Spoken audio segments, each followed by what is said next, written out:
CPL में लिया गया क्रिकेट के इतिहास का सबसे लंबा डिसीजन। आपने बिल्कुल सही सुना। कोई डिसीजन लेने में कितना टाइम लगता है? मुश्किल से अगर कठिन है तो 2 से 3 मिनट, मान लेते हैं यार 5 मिनट।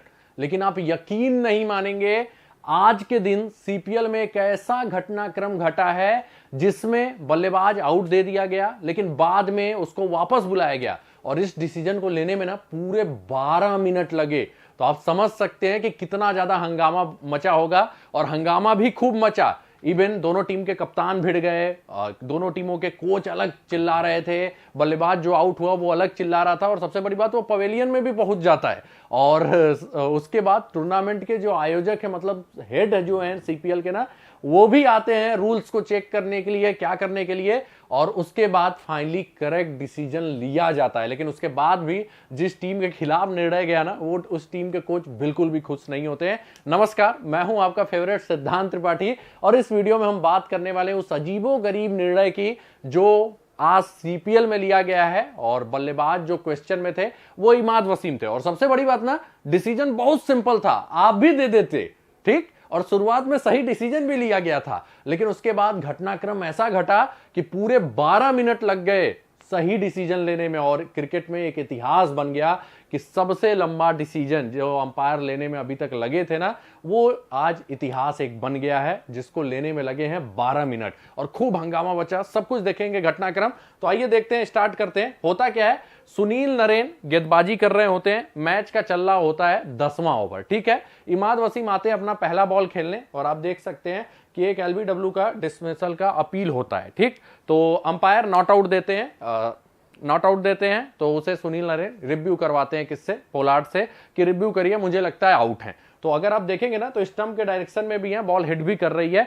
तो भाई थर्ड अंपायर जब देखते हैं ना, तो होता है कि वो कैमरामैन कभी कभी गलती दिखा देते हैं। उसका एक क्रम होता है कि पहले एज लगा है कि नहीं ये देखना है, बैट लगा है कि नहीं। तो वो डायरेक्ट बैट वाला क्लिप नहीं चलाते हैं, वो डायरेक्ट चला देते हैं कि हम बॉल स्टंप को टच कर रही है कि नहीं। और थर्ड अंपायर भी शायद जल्दबाजी में नहीं देखते हैं, बॉल टप्पा खा के ये स्टंप पे जाती है, ये दिखाते हैं कि स्टंप को टच कर रही है और विकेट हिटिंग है, सब कुछ है, 3 रेड दिखा के आउट दे दिया जाता है, ठीक है। और इमाद वसीम श्योर थे, यार मैंने तो बल्ले से टच किया, ये कैसे हो रहा है? और वहां पे बैट वाला क्लिप चलता ही नहीं है, मतलब ये वाला क्लिप चलता ही नहीं कि पहले इनसाइड एज लगाए कि नहीं देखा जाए, वो चलता ही नहीं है। कैमरामैन के जो भी दिखाते हैं उनको, अंपायर को, वो डायरेक्ट ये वाला क्लिप चला देते हैं, और अंपायर इसको देख के क्या दे देता है कि आउट दे देता है। अंपायर को अपना डिसीजन ओवरटर्न करना पड़ता है। अब भाई इमाद वसीम गुस्से में कि मैंने तो बल्ले से टच किया था, ये कैसे हो सकता है, ऐसा नहीं होना चाहिए। तो वो जाते रहते हैं अंपायर से पहले बीच में 2-3 मिनट बात करते हैं कि यार बैट लगा है, कोई मानता नहीं है। फिर इमाद वसीम गुस्से से जाते हैं, और मैं उनका थोड़ा सा घटनाक्रम आपको दिखाता हूं। ये देखिए, इमाद वसीम पूरा गुस्से से अंपायर को भी बोल रहे हैं कि मेरे बैट लगा है, अंपायर मानने को तैयार नहीं है कि वहां से आया है डिसीजन, आपको आउट होना होगा, क्योंकि फाइनल डिसीजन जब थर्ड अंपायर को रेफर किया गया तो थर्ड अंपायर ही देगा। फिर उसके बाद इमाद वसीम गुस्से में जाते हैं, तो दिखाते हैं कि जो उन्होंने रिव्यू किया था मैं उसको भी रिव्यू कर रहा हूं, ठीक है। तो कुछ होता नहीं है, इमाद वसीम फिर गुस्सा करके चले जाते हैं। और इवन आप देखिए, इमाद वसीम यहां चले जाते हैं, कहां पे? पवेलियन में, मतलब अंदर, रूम के अंदर चले जाते हैं इमाद वसीम, ठीक। तब तक एकाएक क्या होता है, रिप्ले चलता है, मतलब बल्लेबाज आउट होके अब मान चुके हैं कि अब तो मैं आउट हो गया, ये चले गए एकदम अंदर। यहां कोच से भी बात करते हैं, तो एक और अंपायर आते हैं, उनसे भी बात करते हैं, और ये अंदर चले गए, ठीक। तो यहां पे हो गया कि मैं तो आउट हो गया, सब कुछ कंफर्म हो जाता है कि नहीं भैया वो आउट रहेंगे, वो वाला क्लिप अभी नहीं चलता है। फिर क्या होता है, गलती से वो स्क्रीन पे ये वाला क्लिप चला दिया जाता है फिर से, और वहां पे भैया जब चलता है तो दिखता है कि ये तो क्लियर एज लगा था, जो शुरुआत में थर्ड अंपायर को नहीं दिखाया गया था।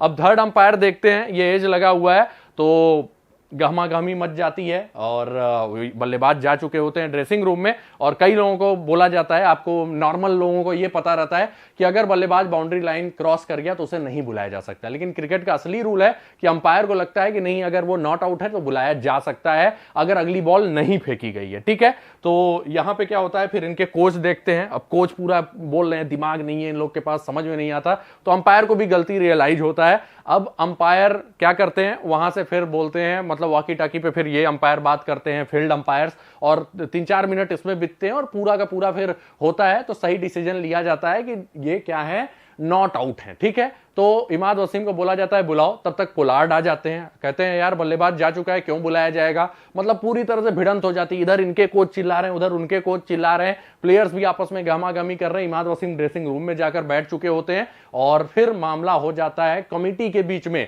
कि आखिर क्या हो रहा है, क्योंकि नॉर्मली लोगों को मालूम रहता है अगर बल्लेबाज चला गया भाई बाउंड्री लाइन के पार तो उसे नहीं बुलाया जाएगा, लेकिन यहां पे अंपायर्स बुला रहे थे। और क्रिकेट का वास्तविक नियम यही बोलता है कि अगर अगली बॉल नहीं फेंकी गई है तो अंपायर्स को लगता है कि अगर गलत डिसीजन लिया गया है तो वो बुला सकते हैं, ठीक है।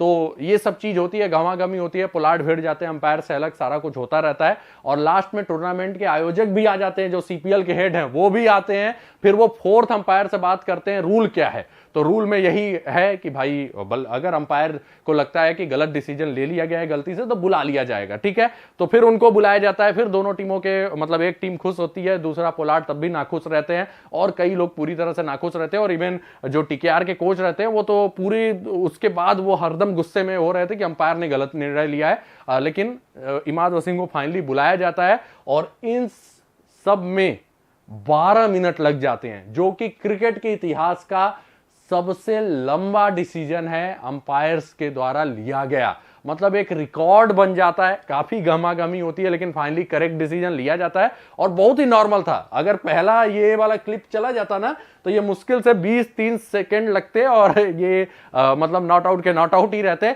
लेकिन ये वाला जो क्लिप है नहीं चला, डायरेक्ट ये वाला क्लिप चला गया और इसी के चक्कर में पूरा का पूरा लोचा हो जाता है। और जब कहते हैं ना इतिहास बनना रहता है तो भाई कुछ ना कुछ अजीबोगरीब होता ही है। तो यही अजीबोगरीब होता है कि गलती से ये वाला रिप्ले चल जाता है और फिर वहां से इतिहास बन जाता है। और पूरे 12 मिनट लिए गए थे इस डिसीजन को मतलब बदलने में। तो कुल मिला के ये क्रिकेट का सबसे लंबा डिसीजन बन जाता है। कुछ लोग को ये लगेगा कि बीच में ऐसा भी हुआ है कि लंच से पहले एक बार ऐसा हुआ था कि लंच से पहले अंपायर ने मतलब कि अपील किया गया था फील्डिंग टीम से, अंपायर आउट दे देते हैं, लेकिन बाद में फील्डिंग टीम को लगता है नहीं भाई वो बल्लेबाज शायद भिड़ जाता है या कुछ, तो फील्डिंग टीम को लगता है नहीं हम अपना अपील विड्रॉ कर लेते हैं, वो क्रिकेट के मतलब उससे खराब है, उसके खिलाफ है, मानवता के रूल के खिलाफ है, तो उसमें हुआ है। लेकिन अंपायर का डिसीजन कभी ऐसे ओवरटर्न करने में पूरे 12 मिनट नहीं लगे थे। तो ये भी अपने आप में एक रिकॉर्ड है और जिसको आज लिखा हुआ था कि बनना है, थोड़ा सा मानवीय भूल उसमें हो गया लेकिन ये रिकॉर्ड बना। अब आप कमेंट करके बताइएगा कि बल्लेबाज बाहर चला गया था तो क्या उसे बुलाया जाना चाहिए।